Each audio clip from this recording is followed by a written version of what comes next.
Okay guys, so this video is coming a little bit late because it took me like 4,000 days to film that Disney video. So if you guys want a very long video about Disney creating A-list celebrities, then that'll be in description or just on the end card at the end of today's video. Also subscribe, hit that bell, like, comment for engagement, and my beauty channel, book channel, and podcast will be in the description as well. I literally just posted a podcast episode yesterday, so if you guys want a catch up on that, go ahead. But yeah, the video's coming a few days late, but I'm gonna give it to you regardless if you want it or not. So Gabbie Hanna went on the BFFs podcast, and I recently did a whole video about how she uses Outrage marketing to propel her career further. And I know that some people have issues with me talking about Gabbie Hanna, like, you know, giving her the time of day. I talk about her the way I talk about other influencers. If she does something good, I'll mention that. If she does something bad, I'll mention that. If she does something neutral, I'll mention that, because my whole channel is talking about internet doings, and I will continue to talk about her. Gabbie Hanna went on the BFFs podcast with Josh Richards, Dave Portnoy, and Bri. She posted a TikTok promoting that and forgot to just mention Bri, so she had to like put her up on a screen, which it's just like, let's not ignore Bri. She's been so ignored this whole podcast. I'm just like, let's just not ignore Bri for a minute. Outfit of the day. Today I was on the BFFs pod with Josh Richards and Dave Portnoy. The front of the shirt says, drama follows me. The back says, show me how good it can get. I made it the night before. I just wanted something cool to wear. These are my rings of the day. Wow, that's the worst shot ever. Sorry. I'm obsessed with these Doc Marten sandals. I'm also very into these festival pants that I got for Coachella. I'm in general really inspired by festival fashion right now because it just has to be comfortable. So I feel hot and cool and sexy and comfortable all day, every day, like I did at Coachella. And that's awesome. When she went on the podcast, she made a t-shirt that says that drama follows her around, which, like, once again, it's like the whole like, oh, I don't like drama follows me. It's just like she tries to play into it but not actually take any accountability for the drama that she has been in. So it's just this constant like, drama just follows me around, I don't know. And I'm gonna spoiler alert for the rest of the video. She like wears a t-shirt about drama, but then they ask her about drama and she's like, I'm not here to talk about the drama. So why did you hand make a whole t-shirt about drama? And then you're like, no, I'm above drama. Like, I don't want to talk about it. And it's just, that's what annoys me, because it's like, you either lean into the drama or you don't. You either mention the drama or you don't. You can't do this wishy-washy. This is why people don't really, I think there is good PR, bad PR, and then just PR. I think a lot of people will use bad PR as good PR. Nikita Dragon is a great example of using, and I know recently she has come out with a pretty emotional video. I'm obviously just mentioning her like before that video, the issues of blackfishing, etc. I will talk about Nikita Dragon in maybe a future video. I know I've seen the video, but before this, she has used Outrage marketing to propel her career into further, you know, and to the point where even her own friend Lorraine had to call her out. But she has used bad PR and then leaned into it. She doesn't really hold back. She's just like, I'm problematic, deal with it. And then she still managed to be on a Netflix show. She still managed to have the followers. She doesn't care. She's just kind of like leaning into it. And I'm not saying that's a good way to approach life. I think it hurts a lot of people's feelings. But the thing about Gabbie Hanna is she still hurts a lot of people's feelings in the process. But then she doesn't do that like, oh well thing. She's like, no, but I would never get into drama. So it's like, it just feels so disingenuous that she does everything to hurt people's feelings, and then she goes, no, but I would never lean into drama like that. And it's just frustrating. It's just, she does it again and again, and I keep on pointing out, and then she does it again and again. This little piece of hair here is having its moment. It's the main character, actually. So she mentions drama in the first 2 minutes of the podcast, and then justifies why she doesn't like to be involved in drama. So it's like, you literally stepped onto a set of a podcast. They hit record. It took you 2 minutes, 120 seconds for you to be like, drama. I've been in so much drama. It's just like, for someone who hates drama so much, and for someone who hates being in drama so much, you do mention it a lot. And it's like, it would be fine if it came up like halfway through the interview. She would like, yeah, like I've been in a lot of drama, yada, yada, yada.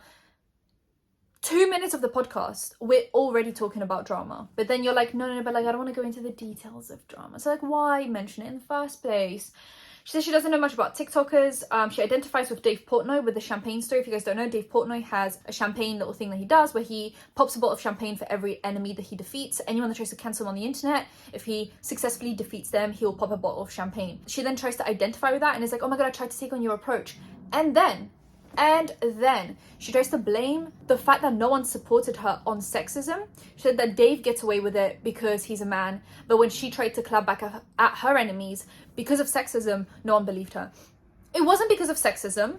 It definitely wasn't because of sexism. I know that some people deal with sexism. A lot of people deal with sexism, and I don't doubt that you have dealt with sexism in the industry. But what happened was there were actually a lot of women calling you out.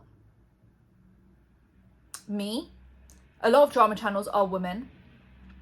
Some commentary channels are women. Other fellow YouTubers are women. You know, you had Rosanna Pansino calling you out. You had Tana Mojo calling you out. You had Jessie Smiles calling you out. We had Megan Rinks and we had Lily. We had a lot of people calling you out that were women. I can't... There were actually a lot of men supporting you during this whole thing. There were like the male commentary channels, which all power to them. I think everyone's allowed to have their own opinions. If they wanted to defend you, that's fine.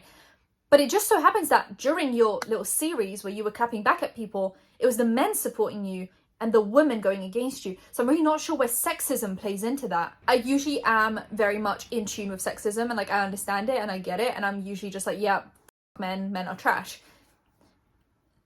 This time, it was the men defending you and the women mainly going against you. I think the only men that I can think of that were like strongly going against you were Joey Graceffa and Daniel Prada and like people, any men on the Escape the Night cast. I'm not catching the sexism during a series. But that's just me. Let me know in the comment section if you caught the sexism somewhere.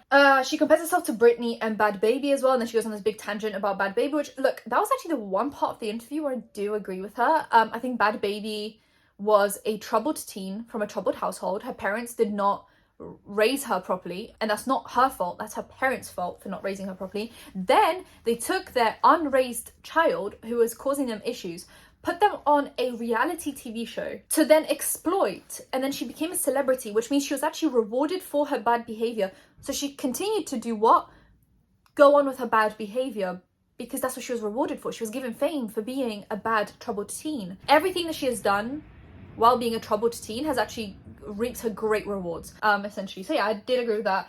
I just don't really get the comparing yourself to Britney Spears, because Britney Spears was actually part of like a conservatorship that hugely ruined her life. She was like fed medication that she wasn't supposed to be on, and she was told what to do, and a lot of money was taken from her. I don't really see the comparisons other than hate. But Britney Spears was like hounded by paparazzi every day.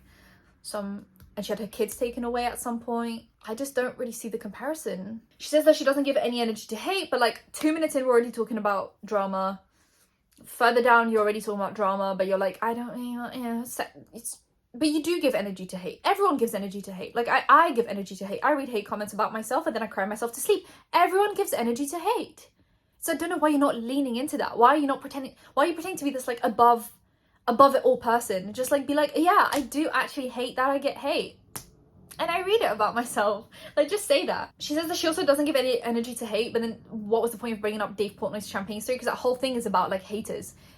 Dave Portnoy says that he hates people and he has a hate list that he updates. So why would you say that you identify with Dave Portnoy on the champagne story and then be like, no, but actually I don't identify with hate. So don't compare yourself to Dave Portnoy, who has literally a hate list. He has a list of people he hates that he updates. So Dave then brings up David and Trisha, and she says there's so much more interesting stuff to talk about. He asks her, like, what then? Because that's literally... Like, the BFFs podcast is a drama podcast. They talk about drama every week, just in long form. So when he brought her on, he was probably like, are you going to tell me your drama? And then she was like, actually, I'm here to talk about more important things in life than drama. He was like what? What are you going to talk about? You know, she flips it to them. She's like, I want to know about you guys. So does that mean she's just uninteresting without drama? Because normally if you're like going on a podcast and you're like, okay guys, this is the stuff I don't want to talk about. Like, you know, you usually have like a list of things that people will ask you, like, oh, what are you comfortable talking about before the interview, podcast, whatever. So she was like, I don't want to talk about any of my drama. Normally you'd have to have like other things to talk about. Like you'd have to be like willing to talk about other things. So she goes, there's so much more interesting stuff to talk about than drama. He goes, like what? And she goes, like you guys. But it's like they're on that podcast every week. You're on that podcast to talk about yourself. So is she uninteresting without drama? Is that, and I mean that not in like a shady, like, oh my god, Angelica's being shady. Is her whole existence on the internet drama? And has she, as a human being behind the scenes, become just like drama? Like that's all that. So when she subconsciously slips into the drama thing and then she catches herself and she's like, no, but I'm not talking about drama. Is that just because that's all that she identifies with? Is that all that she has become? It's just like drama about herself. And if that's so, then that is really sad. Then she mentions charity and small businesses and how she wants to do like a charity thing with Dave, with t-shirts. And Dave then says that she's all over the place, which I think so too. I don't think there was any like cohesion to that interview. Says that things in her life got really messy because she lost her focus, and then she brought anxious energy into her house. So she thought that she'd be really calm once she bought her house because it would feel like it's like the one thing they can't take away from her. But she feels like she brought that negative energy into the house, and then things got really messy. So she ended her relationship, she lost some friends, etc, etc. She keeps talking about like, oh, like I lost friends, shady friends that I thought would like have my back, and then they didn't. And then she's like, oh, but I don't want to talk about drama. So it's like, once again, this is an all-consuming thing for her. It consumes her life. And then when she catches herself talking about it, because she knows that she's not supposed to like drama, because she's mentioned how many times now that she doesn't like drama, so she's like, oh my god, like I can't like drama. So then she just tries to backpedal, but it looks even worse, because I feel like if at this point she like leaned into it and was like, what do you want to know, I'll tell you everything, I think that would almost look a little bit better for her, almost. But then she doesn't take any accountability, so then it looks bad again. I don't know, there's just like a lot there. She says that nothing is fair or kind, and that's what pushed her into charity, which, look, I guess if the one good thing that comes out of her drama is that she does some charity work, look, I'm here for it. Good for her. Good for her. I feel like if you can learn a lesson and do something good for someone else, perfect. I think that was like the perfect thing in that video. So Bri actually then starts defending her, because Josh and Dave have no idea what happened, like as they normally don't have any idea what happened. Bri has like slight idea of what happened, and she starts defending Gabbie and says that she was attacked for no reason and all of this stuff. And I have this like slight irk with the BFFs podcast, is that they never really do research. Like they talk about things very surface level. They don't really look into things. So I'm just like, I wish they had actually looked into everything that happened, because if you talk about like the fact that she was bullied, and Dave actually then asks Gabbie, why were you bullied? And she says she doesn't know. Let me just, Jessie, Smiles, Trisha Paytas, Kenza Cosmetics, Escape the Night, Tana, Joey, Daniel, Ro, David, Liza, Jessie, Trisha, so many more people. I mean, at this point, I feel like it's not really bullying.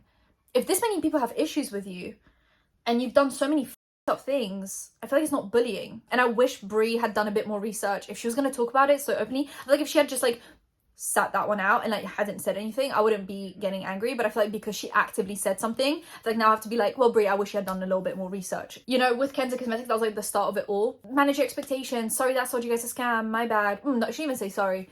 She might have apologized later on, but she was like, manage expectations. You knew what you were paying for. Jessie Smiles, the 2 videos. If you want to watch them, please watch them. I'm not gonna explain Jessie's words. I think she's explained her story pretty well at this point. Trisha Paytas publicly outing her as having an STD that she never had. What was that about? Escape the Night accusing them of fueling her eating disorder by not having healthy snacks, saying that they created a toxic work environment, that they had like injured her with costumes because they didn't match them properly to her. Turns out she didn't show up to any dressing, like, you know, when they like measure you and size you up and stuff. Size you up as if it's like you're preparing for a fight. She had healthy snacks in the thing, and Daniel had actually drove to Whole Foods from like the set that's like far out in the middle of nowhere to get her a salad. And then she was actually the one causing the toxic environment, which is why she was kicked off early in season 4, because she actually called one of the producers, one of the like assistants, like someone that was working behind the scenes on Escape the Night.